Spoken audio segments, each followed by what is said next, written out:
Hello friend, આજે બનાવશું આલુ મેથીની ભાજી. કઢાઈ મૂકી અને ગેસ શરૂ કરી 3 સ્પૂન તેલ નાખવાનું છે.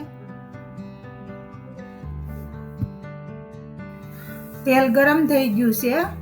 1 ટીસ્પૂન જીરું અને હિંગ નાખીને વઘાર કરવાનો.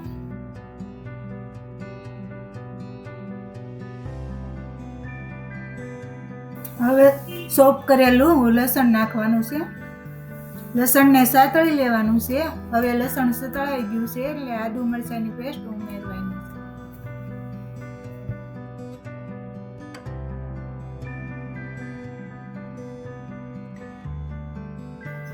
હવે કટ કરેલા 2 ટમેટા ઉમેરવાના છે. લીલી મેથીની ભાજી પાચનમાં મદદ કરે છે અને અનાજની કોઈ ઇફેક્ટ હોય તો ઘટાડે છે. સ્વાદ અનુસાર મીઠું અને 1 સ્પૂન ગોળ ઉમેરવાનો.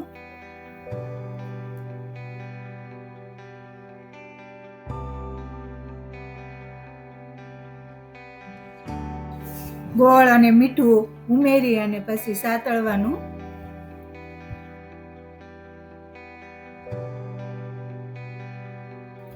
પહેલા ગોળ નાખવાથી ટમેટા એકદમ ગળી જાય છે અને હવે આપણે હળદર 1 ટીસ્પૂન નાખશું.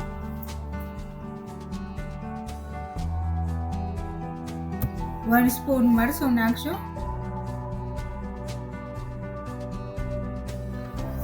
હવે જો સરસ ટમેટા ગળી ગયા છે અને ટમેટામાં ખટાશ હોય છે, મેથીમાં થોડીક કડવાશ હોય છે, એટલા માટે મેં ગોળ નાખ્યો છે.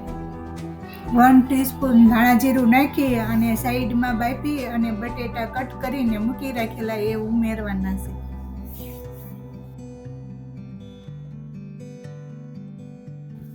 બટેટા સરસ મસાલામાં મિક્સ થઈ ગયા છે. હવે 200 ગ્રામ મેથી ધોયેલી મિક્સ કરવાની છે.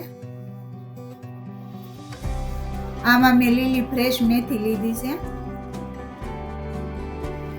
લીલી મેથીની સબ્જી ખાસ કરીને ડાયાબિટીસ અને હૃદયના રોગો માટે લાભકારી છે.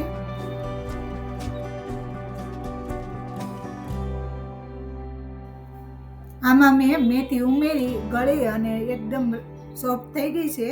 હવે આ ભાજી રેડી થઈ ગઈ છે. હવે આ ભાજી ખાવા માટે રેડી છે. આ ભાજીની રેસીપી ગમી હોય તો લાઈક, શેર અને સબસ્ક્રાઈબ કરો.